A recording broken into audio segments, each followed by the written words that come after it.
All right. All right, we are in business. Thank you to our technical team. I think my computer decided now was a good time to update Zoom. So there you go. That wasn't the only problem, but that was at least part of it.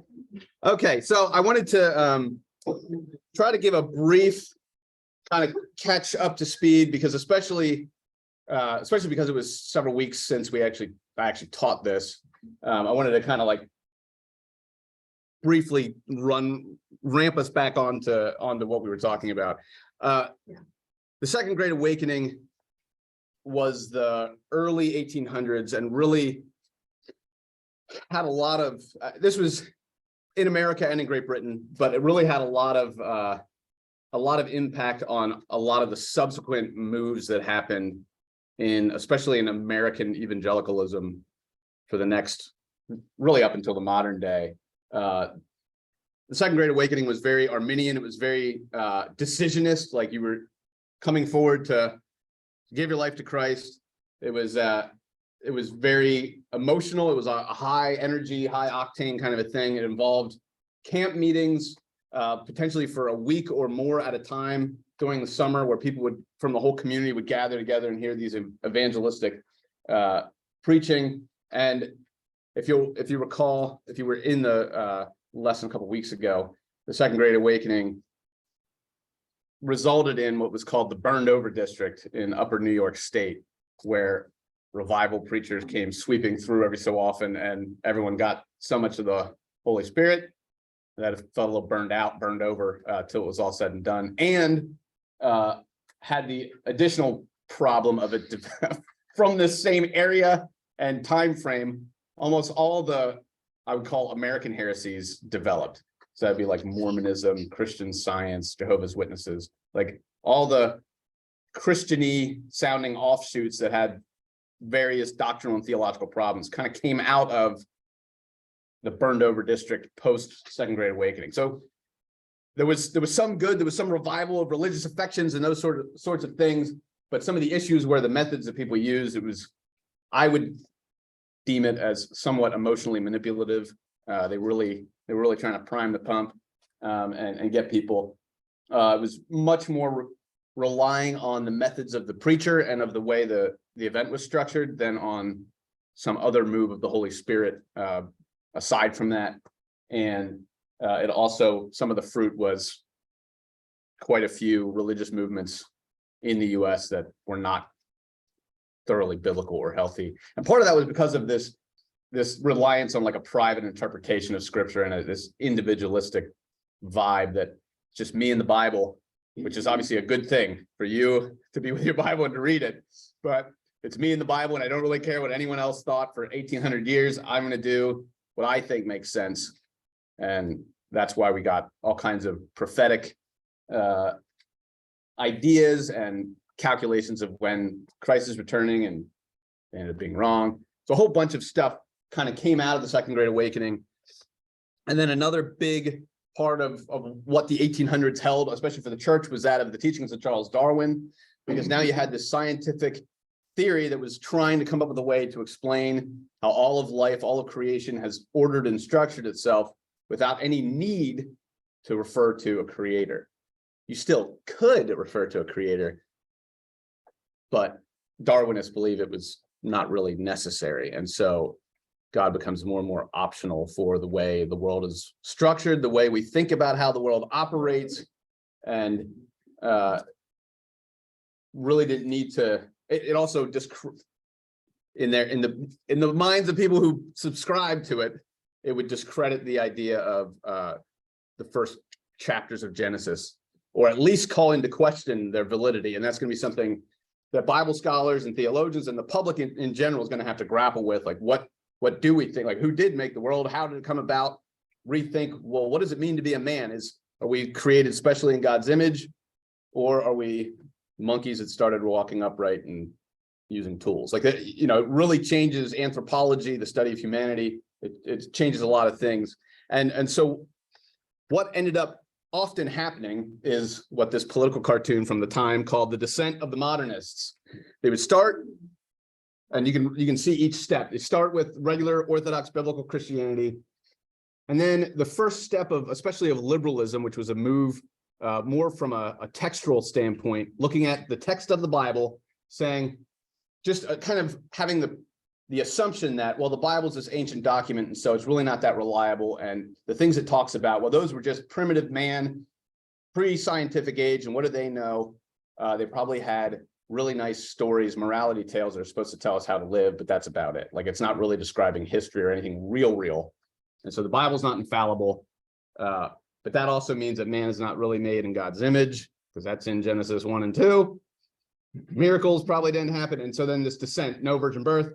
Jesus really isn't fully God. He's just a nice guy, and no atonement, no resurrection, and you end up with atheism. So that was kind of that was the descent that was being called out at the time.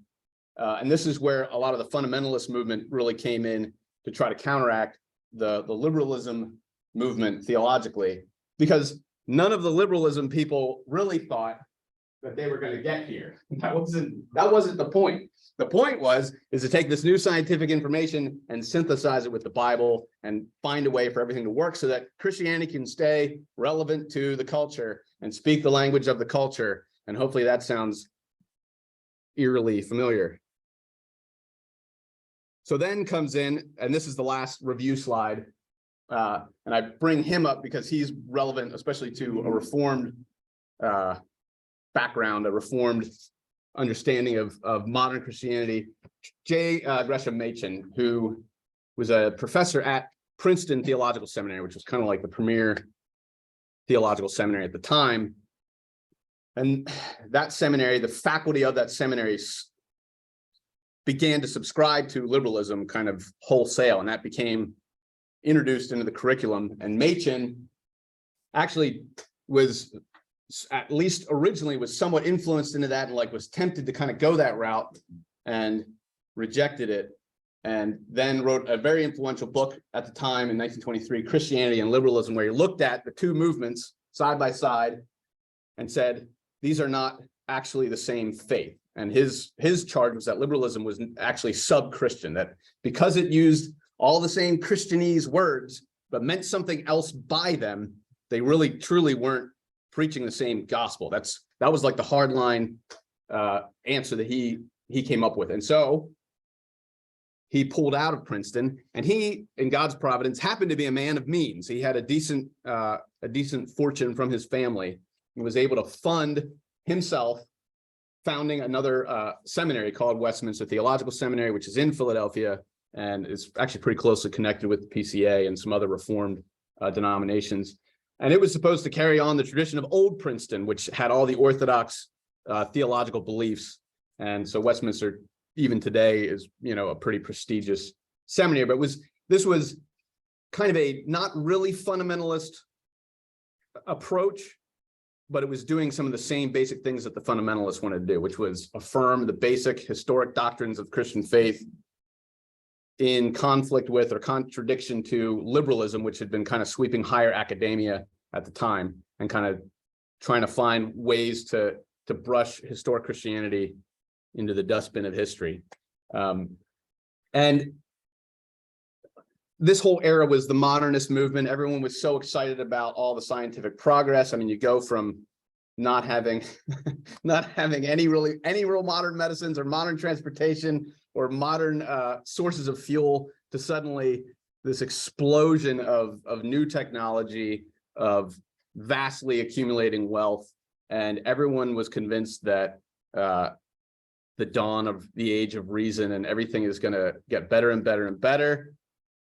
Modernism's great. Science and technology will solve our problems. And then came the war to end all wars, World War I, which threw a lot of that optimism of the prior decades into real confusion and questioning.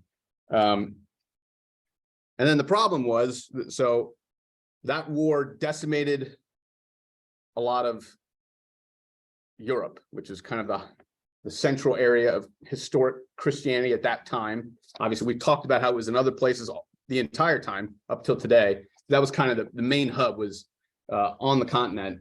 And having a massive war of this kind really destabilize things and create a lot of cynicism. And couple that with the fact that it wasn't the war to end all wars. There was more wars. There was a World War II. They didn't call it World War I because they didn't think there was going to be a sequel. Like, you know, and so the devastation that that Europe underwent during that time was very disillusioning to all of society, not just Christendom per se, but it really led to kind of a questioning of, can we be so confident to have really, I mean, and this is unpacking the whole difference between modernism and postmodernism. It's the idea that is there really a big story, or do we all just live in our own little personal stories and lives? And well, that can be true for you, but not true for me, kind of a thing.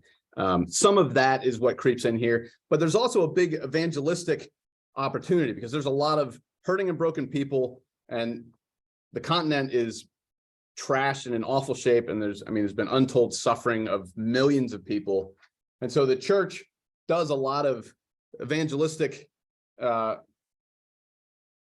and very concrete, like taking care of people's physical needs in Europe during this time. And actually the US is sending people over. I think others could correct me, but I think even Billy Graham was over doing evangelistic things pretty early on, post World War II. And others as well, trying to reestablish and minister to the people that have been hurt. But if you know anything about Europe post World War II, the amount of real observant, faithful Christianity has dropped off steeply in Europe post World War II. And I would say, this is my non-scientific analysis, I think the world kind of went crazy after World War II, like in a whole host of ways. We're still struggling to grapple with the devastation that caused and just the disillusionment. These were not primarily religious wars anymore. And so you had irreligious people saying, well, if we could just get rid of all the religions, then we'll have peace in our time. And it's like, wow, that didn't really pan out either. And then during that same time, you had a rise in communism taking over. That's end of World War I into World War II, where now Russia becomes a communist superpower. And that's an explicitly, or it began as an explicitly atheistic worldview. And so now you have a major world power that's completely rejecting, like explicitly rejecting Christianity in all its forms, and going to achieve this salvation of its nation without any thought to God at all. Now that resulted in maybe an equal and opposite focus in the United States, where patriotism and Christianity became very closely entwined. This is a more modern picture. This is taking place in a church. There is a cross in there somewhere behind all those flags.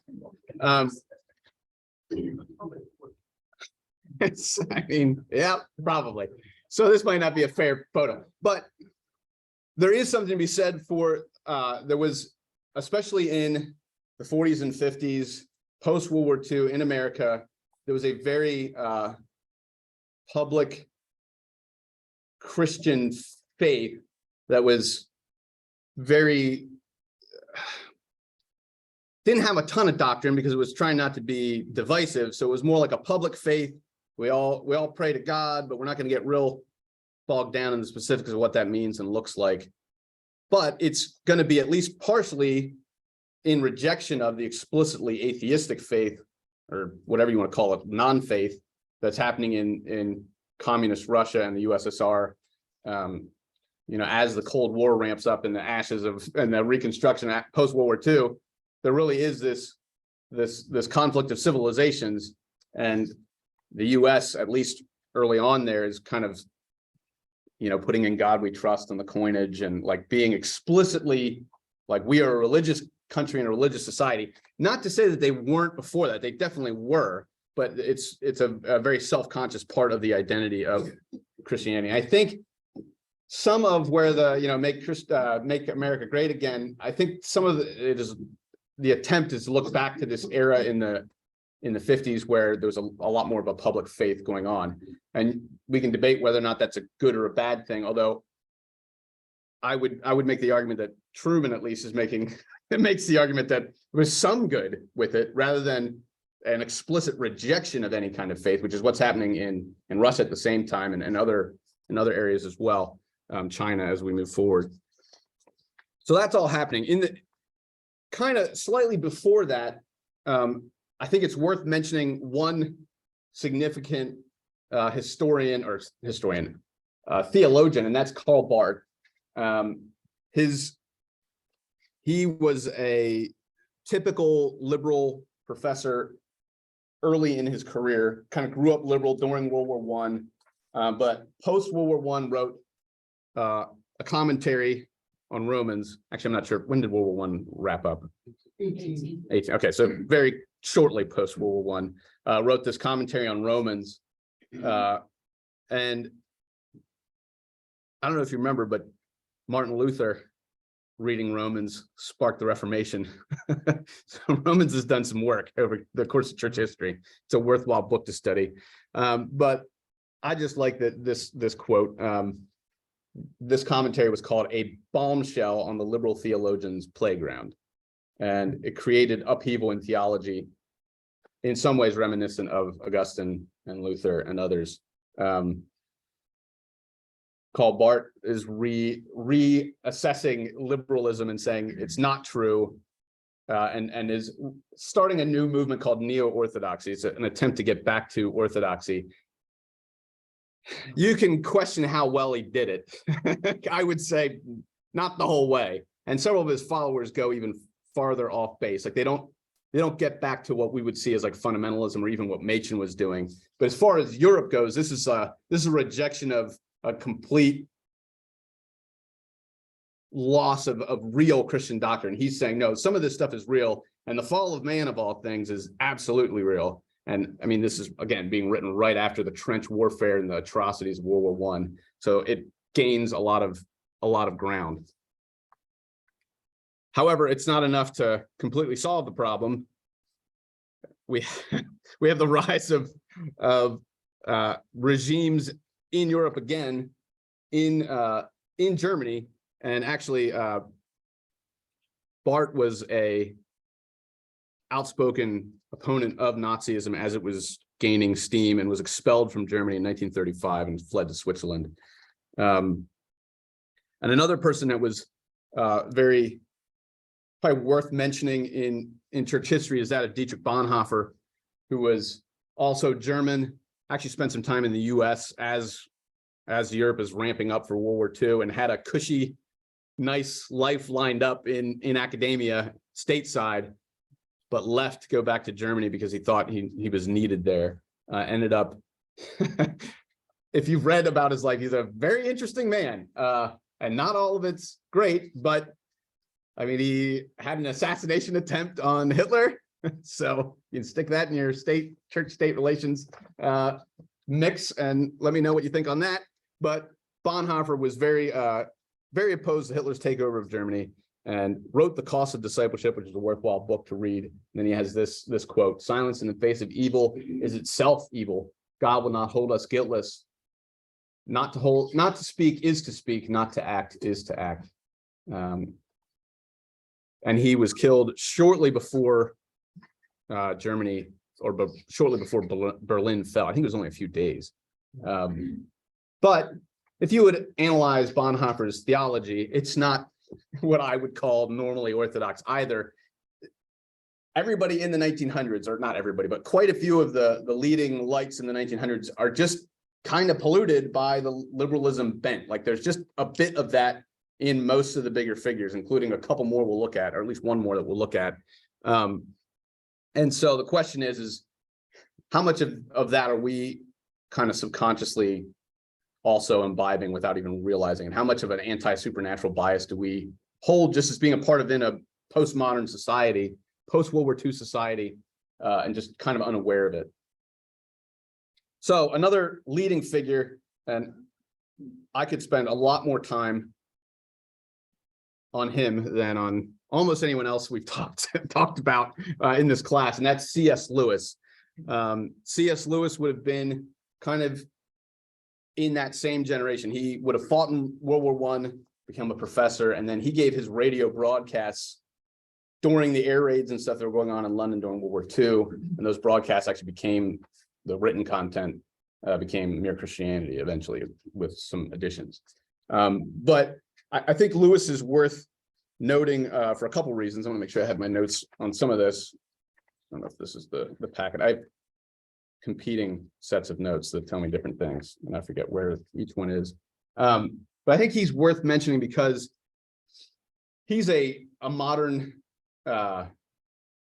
theologian, but that really wasn't his main job. He was a professor. He was a literature guy. He was like an English nerd.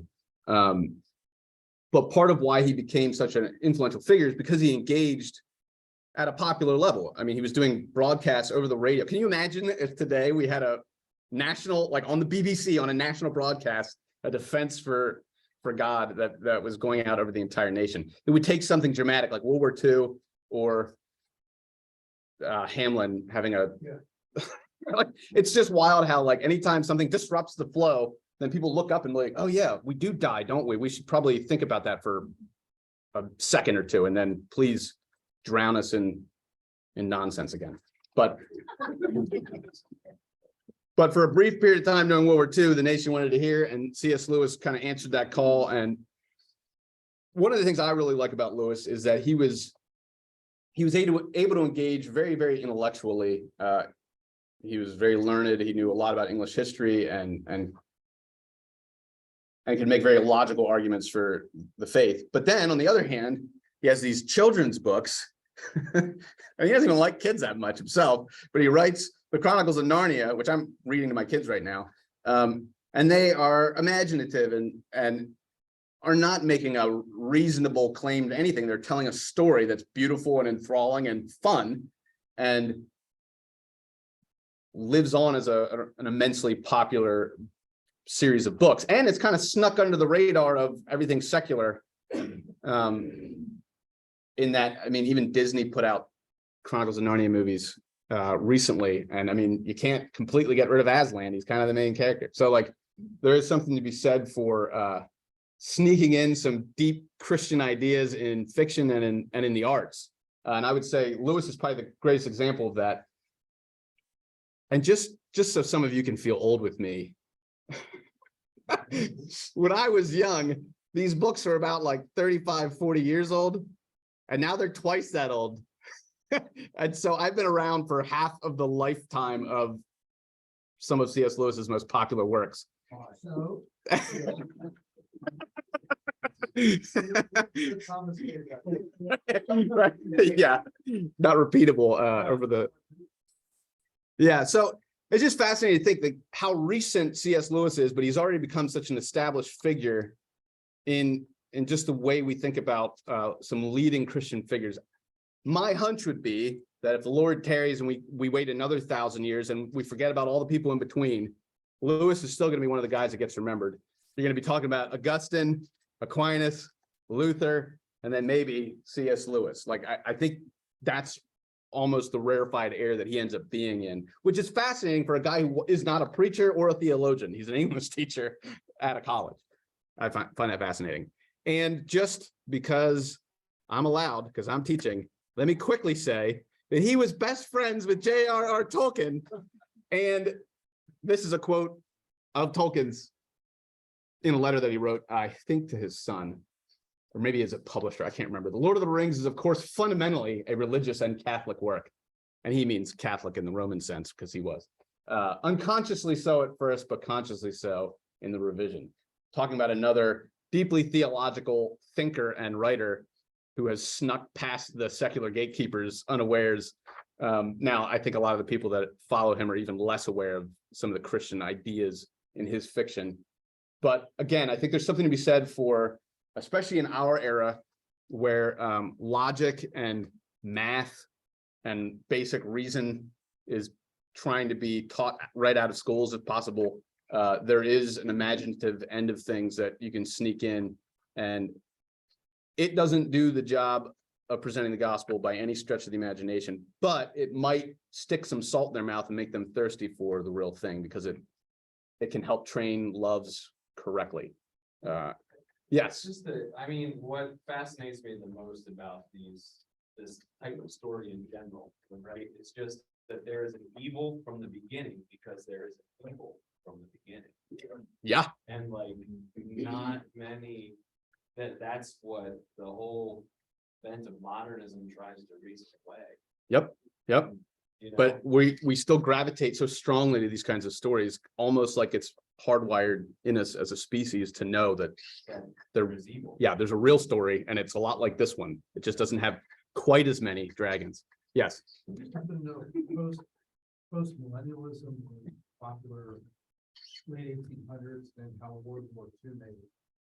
Pick that team. Yes, actually, that's a good point, because I was going to bring that up.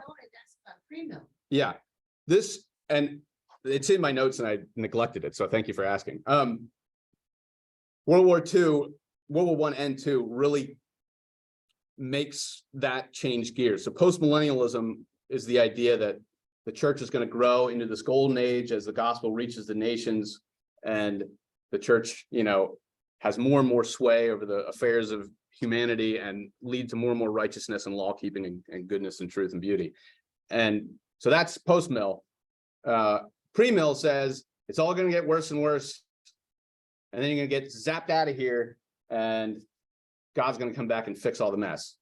And that feels a lot more like the case post World War II, when you just saw the main civilized continent in the world just blown to smithereens, and then atomic bombs getting dropped, and it's like the world could end at any moment if one madman gets a hold of the codes. Like that's the worry. And so premillennialism, especially dispensational premillennialism, really kicks on, especially in the United States. It becomes the default mode post World War II, and really the default mode up until, like, I would, in my estimation, about 10 years ago. Like, I mean, it was the main thing, and it's only because guys like Chuck Swindoll and those guys are retiring or passing away that it's starting to ease off a bit. Although Swindoll's not really a hardcore guy.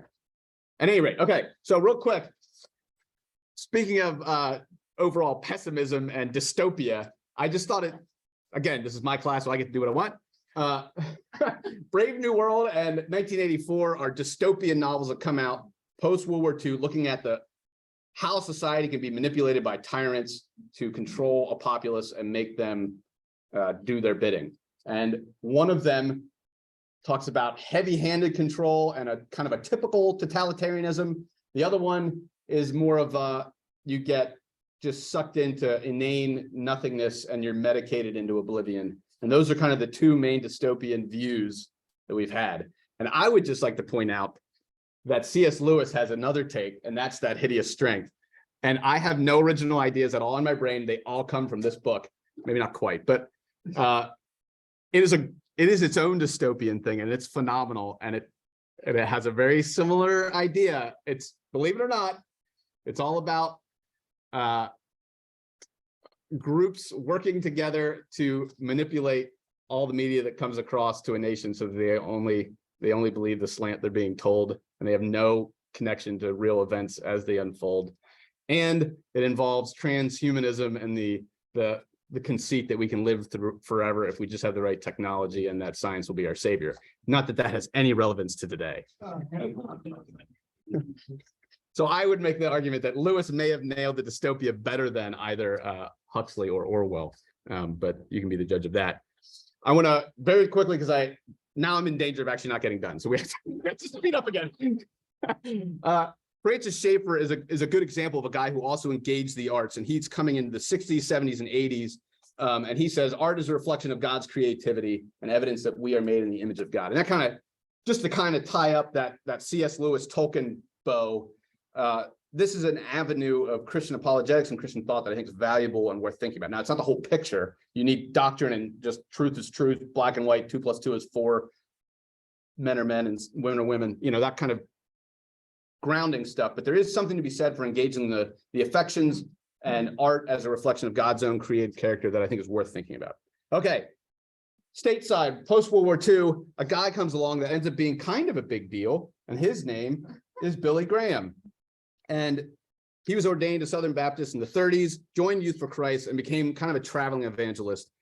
He's so well known that we almost forget how big of a deal, like he was such an institution for my entire life. Like, I remember seeing Billy Graham crusades on TV on, one of the big 4 stations or whatever, going out. And my grandma just thought he was great. And he's very handsome. She says, but he kind of had a TV friendly face and a real booming voice, and he could really, have the tremble at the end and really, really hook people. And he's really well known for his Los Angeles crusade.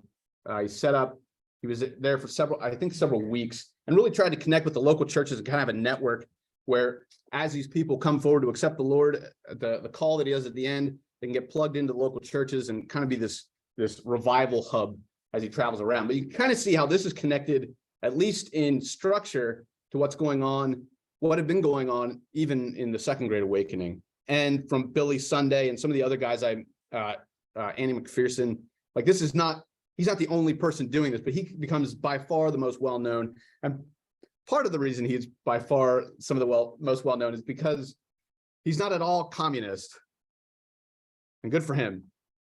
William Randolph Hearst, who's the main media figure at the time, wanted to promote post-World War II someone who's not at all communist and very much religious and very much publicly religious. And so he told his newspaper, Puff Graham, which means put him on the front page, make him a big deal. Let's get him out in front of the people. And so they did. And so Graham becomes almost the face of evangelicalism, the face of this more culturally engaged way of doing Christianity. That's not just fundamentalism where we lock it down and put up our borders and make sure no one's playing cards or dancing, but actually reaching out into the culture. And it's more engaged with culture. And obviously he has a long, successful, and relatively scandal-free ministry, to give him a lot of credit, especially considering the format that he's using, where he's traveling on the road for, large chunks of time. I think post Ravi Zacharias, I think about that more and more as, man, is that model sustainable for human beings trying to do that kind of a thing? That's a hard life to be called to, and probably take some thought as to whether or not that's a really good system. Another key figure during the same era is Martin Luther King, and his March on Washington is probably the primary example of just what he was trying to do in bridging that racial divide that was still present in the United States. I mean, Jim Crow laws had been in effect post Civil War up until the 50s and 60s, and that became a major aspect of what was going on in popular culture. And the church and our denomination even is not remotely innocent of wrongdoing in that era. I mean, there was quite a bit of just a very reluctance to take some of these claims seriously. Now, to be fair, just like Dietrich Bonhoeffer had some theological issues, especially early on in Martin Luther King's ministry. I mean, I read some of his seminary papers, and they're pretty abysmal when it comes to theology, actual Orthodox beliefs. Now, he may have adapted and changed those as he got older, but it's proof that no one's got it all together. Just think about Martin Luther, starts the Reformation, not so good with the Jews, right? Martin Luther King does some amazing things, but that doesn't mean all his theology is phenomenal. However, some of the stuff he was hoping to accomplish, especially when it came to all people being seen as worthwhile in God's sight, I think that is important. You can quibble on whether or not you like his economic proposals and those kind of things, but he was a major figure during this time. And really, these are two figures that are interacting with each other. I think I had read that Billy Graham posted bail for Martin Luther King at least one of the times when he was in prison, and they were on friendly terms with each other, and was an attempt to work together. I mentioned a little bit Billy Graham's style of preaching, and it was big gatherings, big events, and I think it's worth mentioning that the bigger is better corporate model of post-World War II America applied across the board. And cars and highways that Eisenhower put in, the highway system, that the infatuation with the automobile was a big part of what made America America. So much so that in California you had a drive-in church. So he is preaching. This is Robert Schuller, the guy who did the Crystal Cathedral and Hour of Power. Early on in his ministry, before they built the Crystal Cathedral, he had a drive-in church where some of the people were sitting and some are sitting in their cars, and he's preaching to both. And this has nothing to do with COVID. But I just thought it was interesting because it kind of shows how, especially in the United States, there was a strong push to try to kind of adapt to the culture, use some of the forms of the culture, and sometimes things look a little silly and we laugh at it, except for this would have totally worked for the last 2 years and would have been a big draw if it was set up, but it's gone. And another medium came in, and that is the television, and everyone groans. Televangelists, I would call them grifters, at least these two. The media allowed you to reach millions of people, not just hundreds or the biggest megachurch thousands, but millions through the television. And you can get them to fundraise for your jets, which is what is on the back of his wall. He's got a whole, the picture keeps going, there's more jets. So you can reach more places, you can reach far-flung nations with the gospel, but you can also reach them with the prosperity gospel, which became a major part of one of the major exports of the United States post-World War II. We exported a whole lot of things, Coca-Cola, McDonald's, you know, and the prosperity gospel, and probably some other stuff too. But I think we underestimate how big of an influence the televised prosperity gospel, completely unhinged from context and boots on the ground, has connected with poor people throughout the globe. And I'm a little afraid what the messages are that they're getting. Now, there is a certain element in this, the sense that the gospel really does bring prosperity. I mean, God's law is good, and it's good to like stay married and raise your kids and work hard and save money and be thrifty. Like, it's not like there's nothing to that, but it's the idea that this is yours just if you name it and claim it, and you know, God's got to do it. And it's like taking every proverb and saying this is true all the time for every person, no matter what. No, it's proverbially and it's the mistake of not understanding what genre of scripture you're in. This is generally true. It's a general pattern, but it's not absolutely true for every human being throughout human history, no matter what.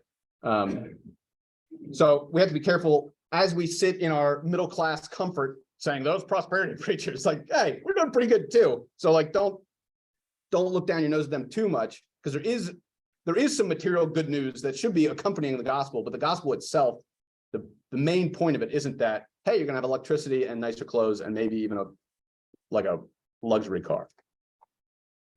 I said I deleted this slide, so I put it back in just so I could lie twice to you guys about Rob Bell and the Emergent Church. Again, I think, does anyone even remember the Emergent Church movement? It happened for like 5 seconds and then it was gone. What's that? Love wins. Yeah, that's kind of when John Piper said bye Rob Bell, and he kind of shortly thereafter left the established church and ex-evangelical before it was cool.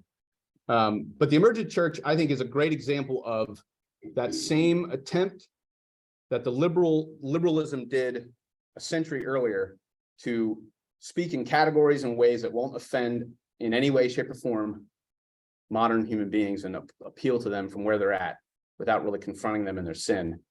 And what ends up happening is, rather than conforming the world to the church, you conform the church to the world, and it eventually just joins the world. And you can look at a lot of the Emergent Church. Really, the children of the Emergent Church are the ex-evangelicals and the deconstructing crowds. It's people that want so bad to not offend the world that they're willing to forsake doctrine. And that's a tension, because you don't want to be a jerk and retain your doctrine. like it's not either or, but so often the desire to not be offensive leads to this. There's a couple more real quickly, since we had a delay, that I'll go through very fast. One is, and this is something we're still dealing with the ramifications of, and that was the sex abuse scandal in the Catholic Church. And then even the Church Too movement, the hashtag Church Too, that there was a lot of abuse that was being uncovered in the church, especially the Catholic Church, but beyond the Catholic Church. And this is really heart-wrenching and awful, but also was a very legitimate stumbling block for those who would otherwise maybe desire to be in the church, but then they see this portrayed as kind of the main public thing. You think about a priest or a pastor in popular culture, if they're in a movie or a show, most likely they're a bad guy, or they're secretly a bad guy and they have guns, and then they're kind of a good guy. if they're really bad at being a preacher, they might be a good guy, but if they're actually a preacher, they're probably a bad guy. And this, like, that cultural shift is a recent one, but it's not like it's coming from nowhere. I mean, there are real good reasons to be skeptical of the validity and that the people preaching really believe what they believe and aren't just using it to manipulate other people and get what they want. Another thing that's been happening in the last century is the Christian instability in the Middle East, as Islam has been more radicalized post-World War II.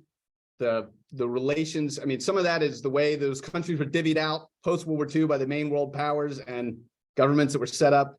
The whole mess. Remember the Arab Spring? I don't want to get into details, but Christians in those areas in Turkey, Iraq, Syria, that had been there since Chalcedon, like since the 400s. Those Christian communities that have been living in minority populations, but stable ones, have felt persecution through that dislocation that happened post World War I and World War II. And you can see the percentages have dropped in several of those nations. I'm not sure that Iraq one's even accurate. I think it's actually lower than that. And then Iran is an interesting case that we'll look at real quickly. These are like the hot button things that I have no long-term comment on, because we don't really know what's going to be the long-term solution or how things are going to work out in the church. But I think this is something that the church has been doing, again, that's somewhat positive, is looking at slavery globally. This is like a church-led movement called the End It Movement, trying to end human trafficking, which is actually, there are more slaves now in the world than there ever have been, even during the transcontinental slave trade. And that's just a function of the fact there's so many more people, period. There's probably a lower percentage of slaves than ever, but there's still more physical human beings in some sort of bondage, whether it's sex trafficking or labor, where they're in slavery. And so the numbers are, at least as of a few years ago, 27 million. So that's something the church has been grappling with and been looking at. Another big one is, probably you've noticed this, and this connects a little bit to the emergent church and some of those other movements, is trying to connect with the culture through political things and what people are calling, there's a podcast called The Great Awakening, not The Great Awakening, but it's just the idea of how do you wrestle through racial things and sexual identity things, and how do you do it well? And I'm not going to get into any of that because I'm going to let Truman do it in the weeks going ahead, because that's like really, that's the whole point of his book, is to kind of unpack this general concept. This is on the outside of a church, and you're probably aware that is a growing phenomenon that at least some who call themselves Christians are promoting. And obviously these two are not the same thing, but they're connected. Also, there's New Calvinism. That's us, at least sort of. The growth of the Gospel Coalition and other reformed-leaning ministries. And that goes back to the idea that premillennialism had kind of been the main deal, but the Young, Restless, and Reform movement kind of shifted the balance a little bit in general evangelicalism toward a slightly more reform bent, I would say, and a slightly less, the world is ending, just read the papers and it's gonna happen tomorrow.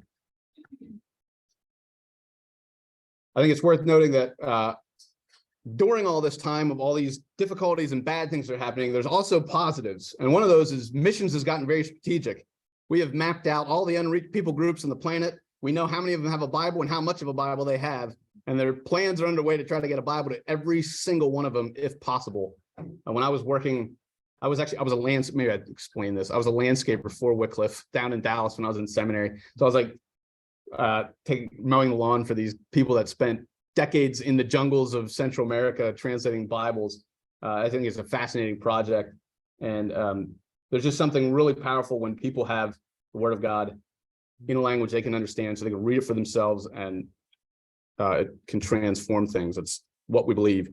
However, the work is far from done. You can see the big window in basically the areas where Hinduism and Islam are prevalent, where there's very little reach and more needs to be done. And just think about the fact that, the US is green, so that doesn't mean we're good, right? We got plenty of work to do here too. So all the green countries probably are trending yellow, but this is more looking at, is the gospel in those communities, in those regions? It is spreading, and it's spreading in spite of the growth of communism throughout, China and Russia, it was a time where it looked like that was spreading more and more. And you make an argument that it's trying to make inroads in the United States. But in the global church, the church outside of the West is growing exponentially. And I have numbers for that. I'm not going to drag those out because it take too long. But China could outnumber the United States in the number of Christians within 20 or 30 years, which would be incredible. Especially if you can think about officially, there can't be any really. Like, I mean, there's an approved communist Christian church that very heavily regulates what they're allowed to talk about. But Iran is a good example, not one of the ones that was mentioned on that earlier slide. But during the revolution that took Iran from kind of a more secular state to a hardline Muslim state, there were approximately 500 Christians, and it has now grown today to between 800,000 and 1 million Christians. It's the fastest growing church in the world right now, which is just incredible to think about. Yes. We know why. Because This is really Ramsey. well, no, and so I just trashed TV. They're getting cable sermons piped in from outside of the country, is my understanding, that people are watching in-house churches. So they're getting televised sermons in-house churches, and that's growing it. That and just the oppression of the Islamic regime really makes people want something else. Far more people are choosing nothing at all than Christianity at this point. I think one estimate was like 40% of the country are considered nuns, like non-religious, and only maybe 1.5% or so of Iran is currently Christian, but it's growing incredibly rapidly. So there's thoughts for hope. Quick lessons. One, the gospel is historical. I think so often we think once upon a time Jesus came. It's like, no, he came at a specific time at a specific place, and there were normal, regular people just like us. And there've been normal, regular people just like us ever since. And it's worth keeping in mind. This is one of my kind of things to learn. Avoid the pendulum swing of way overreacting from the errors of the previous generation and shooting right past them and inventing new ones of your own. Originality is usually heresy. So try not to be overly original. Obviously, the church is full of sinners in need of God's grace, and that includes us. Missions is still the mission of God. He still wants to take the gospel to the nations. People need the Bible in their own language. I think we've seen that. I mean, look at what the Reformation did when the Bible was made available in German for the German people, in English for the English people, and worldwide in the languages of all those tribes and tongues and people. And lastly, Jesus has guided the church and will continue until he returns. So make disciples even here. The end, for real. Thank you for sticking around for an extra 10 minutes. And this is actually the end. Thank you. If you have questions, it's after time. So if you've got kids that you need to go for it. But I'll be teaching next week on Truman stuff, but I don't mind if church history gets snuck in because some of it will be there anyway. Where do we get the book? Or are there no books for this? There's a book if you're a teacher. Okay. I mean, you can buy your own too. Yeah, but I didn't know if you guys. if you want a free one, you can teach. And I would love that because, I mean, I like teaching, but I like to hear someone besides me talking all the time. We kick everybody off then. What's that? We kick everybody else in. Yeah.